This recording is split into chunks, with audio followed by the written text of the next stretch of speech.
What's up, y'all? It's Jimmy coming to you guys with another video. Before we get into the video, as always, make sure to rate, comment, and subscribe. And when you guys hit subscribe, please make sure you guys are hitting that notification button. So this is going to be a discussion video on a very trendy topic in the sneaker world. I'm pretty sure you guys have seen plenty of news over this. It's basically hit all the major news outlets. And this is about the Nike executive who just resigned recently because her son, I guess there were some ties kind of found between her son's reselling business, which is called West Coast Sneakers. If you guys weren't aware, his name is Joe Hebert. I believe he's like 19 or 20 something, basically really young. He has his own sneaker resale company. So she stepped down recently. I guess with everything going on, there was way too many connections being found with her son's company and maybe her roles at Nike. They say that there weren't any like insider information that was given from her to her son. I don't know how true that is. If you guys go look on his page, he's definitely for sure a reseller, but whether he's completely wrong in this case or the situation, I honestly don't really know what to tell you. If you guys go check out some of his pictures, he has a warehouse filled with sneakers. He has a couple pictures where he'll have like the off-white fives in like a row of 5x8. So the kid definitely knows what he's doing when it comes to reselling. I wish I could for sure tell you guys that this is the reason why so many of us don't hit on sneakers, but honestly speaking, I don't know how much his mom could have really done for him in the sense of getting him all those sneakers, right? I don't think there was anything truly confirmed on her maybe somehow tweaking the sneakers algorithm to have her son and all his friends hit on those sneakers. The article I was reading on New York Times did mention that he did use a bot. I forgot exactly what the bot was called, but there's nothing illegal with technically using a bot. I think people actually don't even know exactly why she resigned, or maybe there's some more information that's being held up from the public. But I will say it is a little embarrassing, almost. Maybe I don't know if embarrassing is the right word, but as someone who has been into sneakers for quite a while, you definitely see how much the culture and just the atmosphere around sneakers has changed quite a bit. So when I really grew fond of sneakers, this was when it was really just a subculture, right? It was almost kind of like an outcasting, right? You were that one person that waited in line for sneakers, which just seemed absolutely ridiculous. Like, I'll never forget when people started waiting in line for the Space Jams that came out in 2009 or 2010. I forgot what the exact date was, but around that time was, sneakers were definitely not mainstream. Like, they were definitely getting pretty popular and more popular, but nowhere to where they are now. And it only makes sense, right? With the rise of kind of like the hip hop culture, and then people being very fond of rap, streetwear,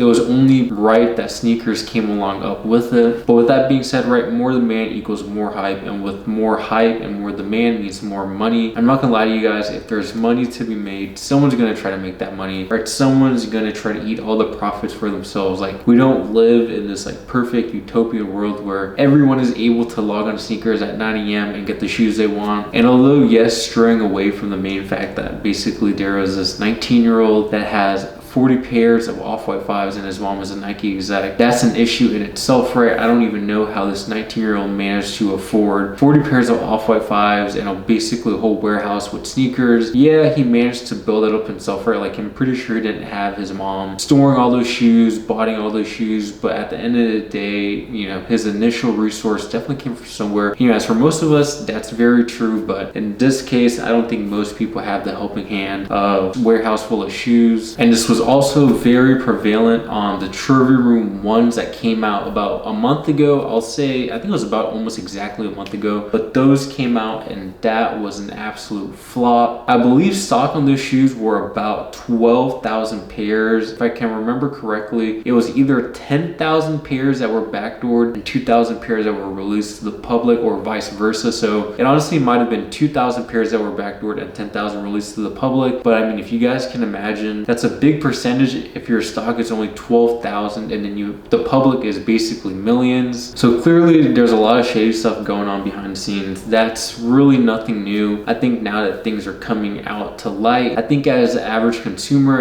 for myself, and I'm pretty sure for most of you guys, this is a little frustrating, right? Because you're wanting these shoes that you always try on sneakers. Like, I know people who have had sneakers for 2 to 3 years and have hit maybe 2 to 3 times. Like, I'll say myself, I have been very lucky on sneakers. sneakers and have hit on shoes that I really wanted. So although I haven't hit recently, I'm very thankful for what I have hit on. But I do think this is a bigger issue that might need to be addressed by Nike. You know, like, this has been an issue for quite some time, but now that shoes are becoming more and more mainstream, I think Nike might need to have a different approach to the situation. Like, before, it was a very niche, like, oh, the sneakerheads were one subcategory, but now everyone's a sneakerhead. So now that everyone's a sneakerhead, it just brings a lot more spotlight to these issues. So whether or not Nike is actually going to do something about all the backdoor going on, I want to say yes, because like I said, as shoes and hype culture becomes more and more mainstream, and as shoes are really becoming more of an asset rather than a collectible,